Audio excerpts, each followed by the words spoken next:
Big Boss season 9ல கடந்த சில நாட்களாகவே விக்ரம்க்கும் திவ்யாவுக்கும் இடையில அப்பப்ப சின்ன சின்ன வாய்க்கா தகராறுகள் ஏற்பட்டுக்கிட்டு தான் வருது.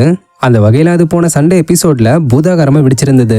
அதாவது அந்த எபிசோட்ல விஜய் சேதுபதி யாருக்கு டிக்கெட் டு ஃபினாலே கிடைக்க கூடாதுன்னு நினைக்கிறீங்கன்னு கேட்டதுக்கு விகல்ஸ் விக்ரம் திவ்யா ஒரு ஒஸ்ட் பர்ஃபார்மர், ஸோ எனக்கு கிடைக்கலனாலும் பரவாயில்ல, திவ்யாவுக்கு மட்டும் டிக்கெட் டு ஃபினாலே கிடைச்சிடக்கூடாதுன்னு பேசவே பதிலுக்கு திவ்யா விக்ரம்லாம் அண்ணனுக்காக விட்டு கொடுன்னு ஒரு டாஸ்க்ல சுபிக்ஷா கிட்ட கேட்டு அவங்களோட கேமை ஸ்பாயில் பண்ணியிருக்காரு.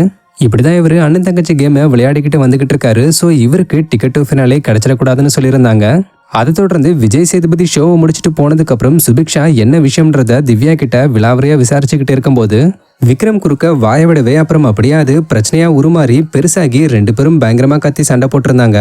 அதை தொடர்ந்து நேத்து நடந்த நாமினேஷன் ப்ராசஸ் அப்ப விக்ரம் திவ்யாவை நாமினேட் பண்றேன்னு சொல்லிட்டு திவ்யா நியாயத்துக்காக குரல் கொடுக்கறேன்னு சொல்லி இவரு செல்ஃபிஷா பேசுற மிகப்பெரிய ஃப்ராட், ஒரு ஈகோசென்ட்ரிக் மேனியாக், ஒரு கருத்தை கூட ஃபேஸ் பண்ண முடியாத ஒரு கோலை, எந்த ஒரு கருத்தையும் ஏத்துக்காத அவங்க இவ்வளவு வாரம் கடந்ததெல்லாம் அயோக்கியத்தனம், நான் தான் உலகத்திலேயே நேர்மையானவன்னு சொல்லி பொய்யான வேடமும் பொய்யான முகமூடியும் போட்டிருக்கிற ஃப்ராடுன்னு லிவிங் ஏரியால எல்லாரும் முன்னாடியும் ரொம்ப ஹார்ஷான வேர்ட்ஸை பயன்படுத்தி திவ்யாவை நாமினேட் பண்ணியிருந்தாரு.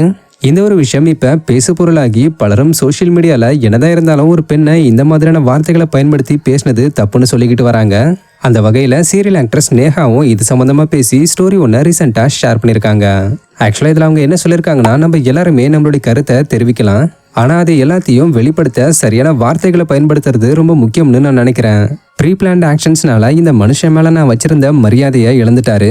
மேலும் திவ்யா கணேசன் நீங்க ரொம்ப ஸ்ட்ராங்கான ஒரு பெண்ணுன்றது எனக்கு தெரியும் மற்றும் நீங்க ஓகே தான்னு நம்புறேன்னு சொல்லியிருக்காங்க. இது மூலமா ஆக்ட்ரஸ் நேஹா திவ்யா கணேசனுக்கு ஆறுதலாகவும் விக்ரமோட செயலுக்கு எதிராகவும் பேசியிருக்காங்கன்றத புரிஞ்சுக்க முடியுது. ஸோ விக்ரமோட இந்த ஒரு செயலை பற்றியும் இவங்களுக்கு இடையில நடந்த பிரச்சனையில யார் பக்கம் நியாயம் இருக்குன்றத பற்றியும் கமெண்ட்ல சொல்லுங்க. இந்த மாதிரி பிக் பாஸ் சம்பந்தமான அப்டேட்ஸ்க்கு மறக்காம நம்மளுடைய சேனலை சப்ஸ்கிரைப் பண்ணிக்கங்க. தேங்க்யூ.